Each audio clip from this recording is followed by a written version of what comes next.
In this video, I'm going to teach you a new revolutionary way of arranging and finishing electronic dance tracks. So if you want to learn how to produce faster, more efficient, and make the process fun and enjoyable, this video is for you. So let's get straight into the video, and this is one of the tracks that we're going to be working with today. Everybody goes to the rubber.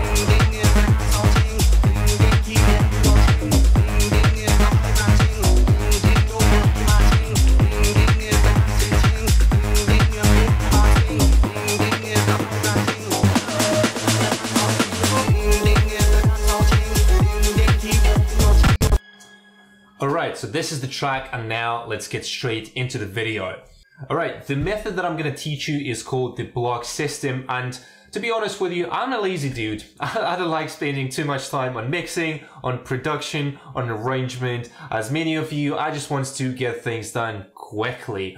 And the problem in the past for me was that sometimes it took a week, sometimes more, to finish a track. And it was hard to come up with new ideas, new sounds, and all of the things that you need for the track. Finding new presets took time, and like the arrangement process was chaotic. And I think that a lot of you guys can relate, and I'm gonna help you. I'm gonna give you a really, really easy solution. So let's talk about the block system in more details. So if you look at the presentation, basically the old way is that I was trying to turn chaos into something balanced, something, that sounds good, which will work at the end of the day. But the amount of time, the amount of effort, the amount of mental energy that you need to spend is just not worth it at all.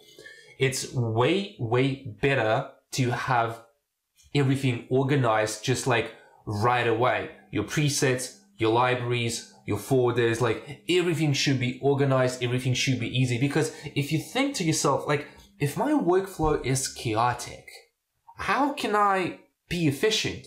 How can I finish my tracks faster? How can I expect that I will know what to do exactly at the specific part of the track, right? On the other hand, we have my block system method. We're going to talk about that like in practical, in Ableton. So what's good about it? The beauty of this method is that everything is organized. Just think about that. If you need this like specific sound, you just click one time, you get it. If you need this specific arrangement technique or something for the arrangement because it fits the new track, you have it. It's just on the top of your fingers. Everything is organized. The workflow is super, super easy. This is what the block system is about. I'm going to show you a couple of tracks that I made using this. And I literally make every single track using the block system method, right? Next tip, before we dive into the presentation, is that you want to know your vibe. With the block system, you will have a distinctive, like signature sound because you're going to be using the sounds that are working. You're going to be using the sounds that you like and so on. And the biggest problem that I see like myself doing in the past, there are like a lot of people that I talk to, they just try to reinvent the wheel. Just like keep adding new sounds, new strategies, and like evolve what you already have. So let's hop to Ableton. And let me show you just a couple of intros of the tracks that I've made. So we have 4 in total. If you listen to this one,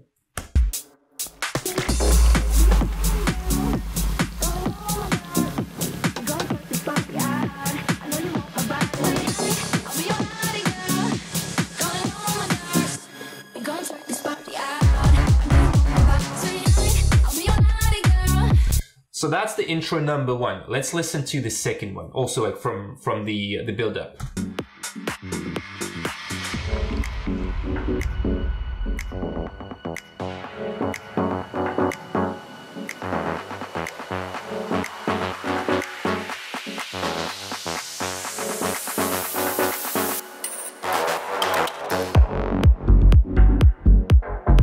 Okay, that was the second one, and then the third one.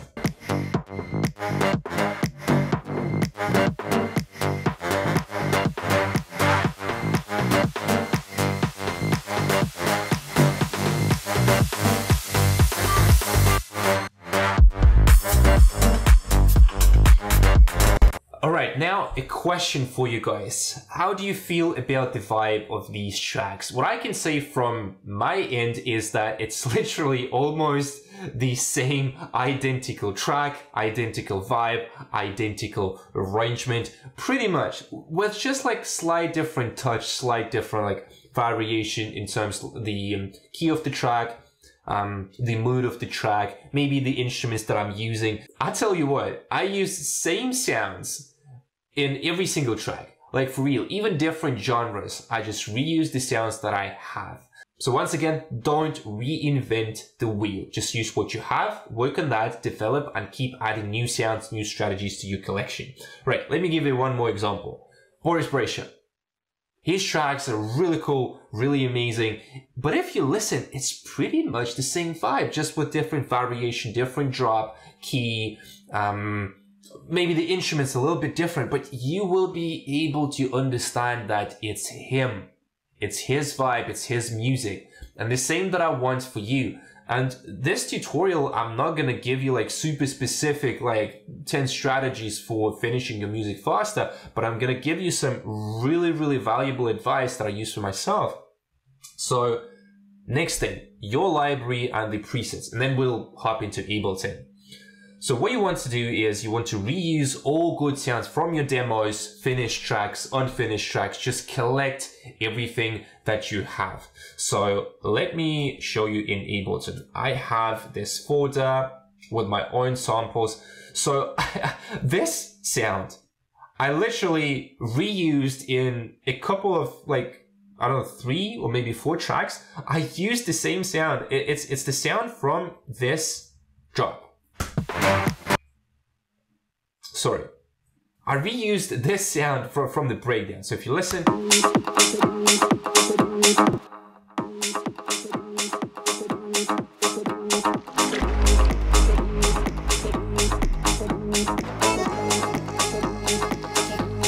right? And then I took this sound and used in the second track, in this one.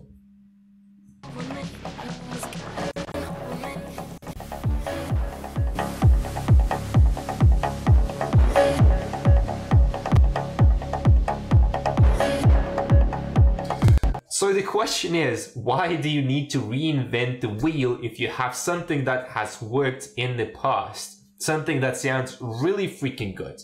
Use the same strategy, right? So again, this is the sound. I do have some FX sounds, like a lot of them, you know, different ones like hits, like this.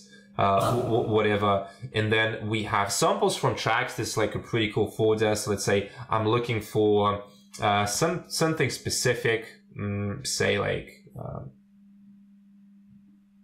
this one, some FX sounds. Maybe I want to go with let's say here, instruments.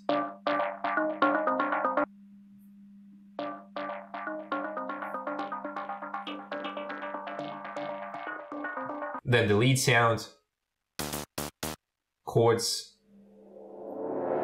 So every single good sound that I have in my track, I just reuse it because it saves you so much time, so much headache, and you will be way, way, way more productive. And now we're going to talk about the presets. That's going to be really juicy stuff.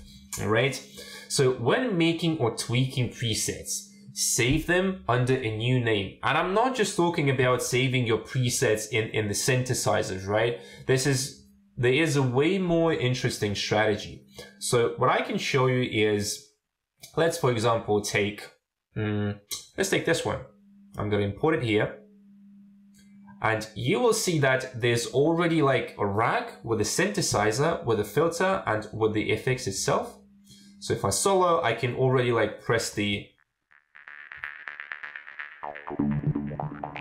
maybe like this.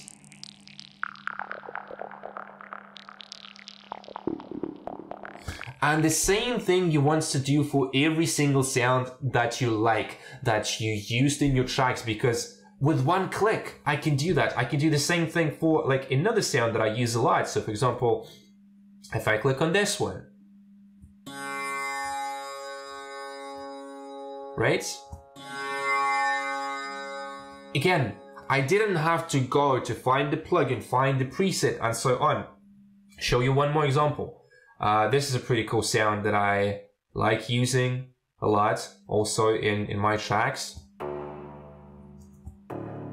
Right?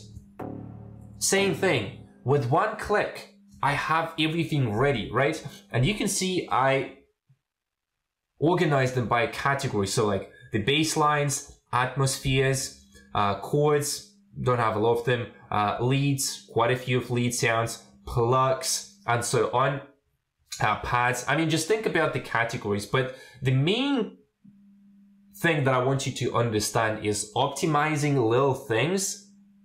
It's going to save you a lot of time.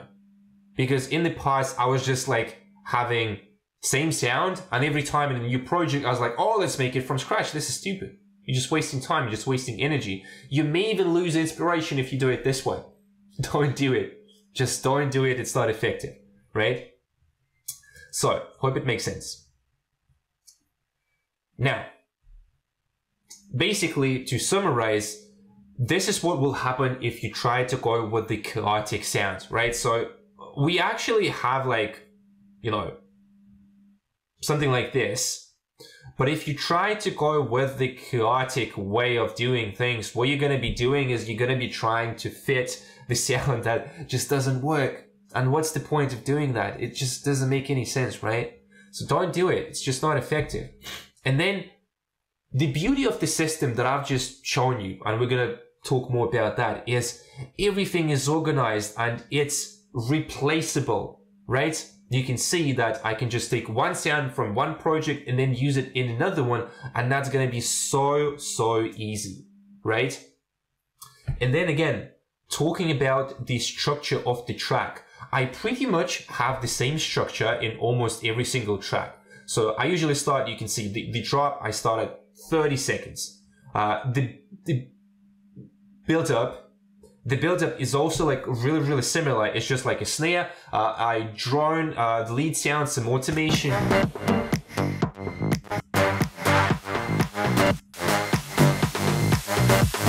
Same thing here.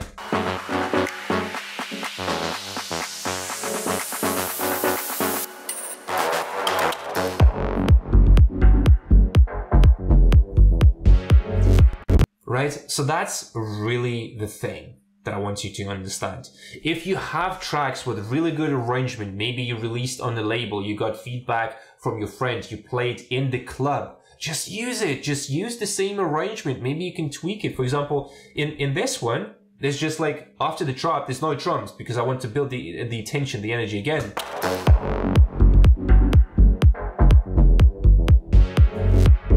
On the other hand, on this track,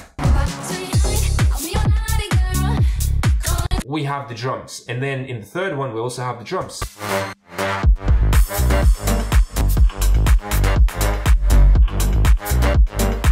Right? And the same thing goes for the very first track, right? So we had something, let me show you.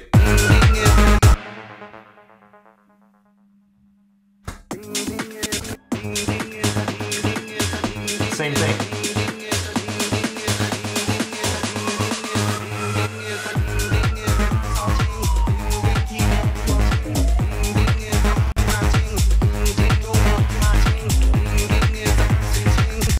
Right, and then a couple of tips regarding the arrangement itself is that, so to do like a diagram, we can do like this. So I'm going to insert like a MIDI clip. Basically, this is going to be the build-up, so like low energy. Then we will either have like a more chill drop, or we could go with the full energy again, depending on the track. Then I would repeat the same section. Then I would go with like more chill, sort of like if you listen to this.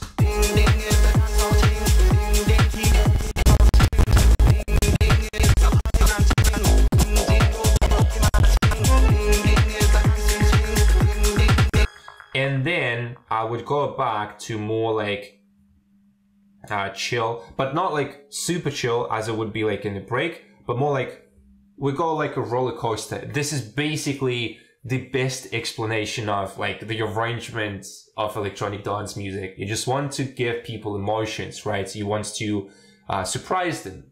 You want to make them excited and so on, right? And then I just go with the break, right? So the break is pretty much like chill, something like this. We could make it, say this color. And then again, I just copy myself, right? Super simple. I just took this part. If you have like a good 1.5, 2 minutes like chunk of the track, just reuse it. And then you can just make a new breakdown. And then again, really cool thing that you could do as well is just copy the arrangement of good tracks. To me, copying the arrangement was something that helped me a lot, but then I developed my own style. And probably the biggest thing that was helpful for me is not like the arrangement techniques, how you like arrange the breakdown, the drop, but more like using the block system, using the sounds, optimizing your workflow and doing things like that. That's really, really the key. Now, let's talk about the next thing. Is you will develop your set of techniques when it comes to the arrangement, sound design, production, and so on, right? You will have favorite things that I just like using that, right? So for me, it's if you listen to the lead sound, to the main lead sound, I just need to find it. Yeah, this one.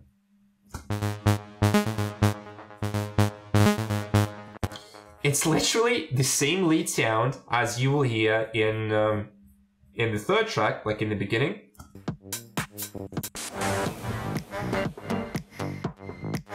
It's just literally the same sound.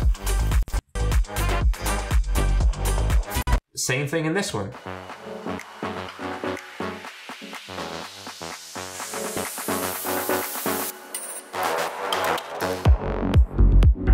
And same thing gonna be in the third track, right? So after the break.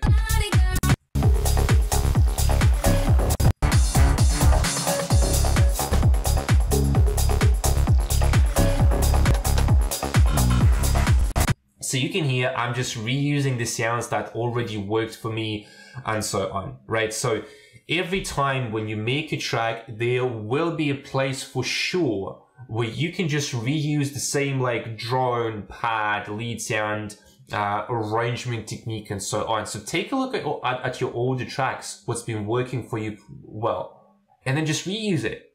Again, don't try to reinvent the wheel, develop and improve what you already have. The reason why I got so good in production and with arrangement is because I just took the sounds that I liked, I worked with them, I developed them, I listened to a lot of music, I copied something, I stole ideas. I'm sorry, I'm bad, but I don't care really. I just steal what I want. If I hear good track, good sound, I'm just gonna steal it. I don't care.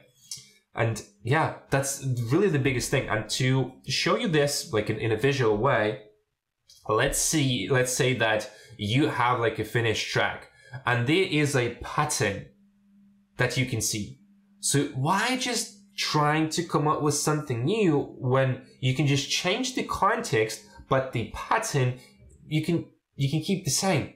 It will be a fresh and new sound. So even though the tracks that I've shown you, they are pretty similar, yet they are still different. They're still like interesting in that sense, right? The vocal is different on the other tracks, no vocal and so on. So yeah, so this is something different, and this arrangement tutorial is probably like way different to the ones that you would usually see, like when people talk about the techniques, how do I arrange the drop and so on. But yeah, this is something that I really wanted to share because I was super passionate about this one. So if you guys have any questions about the arrangement, anything like extra on top of this video, please let me know in the comments below. I'll make a video for you, and we'll break down some like more specifics, how you actually like arrange the drop, the break, and so on. That was it for the video. If you got some value, make sure you hit that like button, subscribe, and if you want to work one-on-one with me on your music, take it to the next level, start releasing on good labels, and grow professionally as a DJ and producer, just send me a message on Instagram we'll chat, and I'll be happy to help. That was it. See you guys in the next one.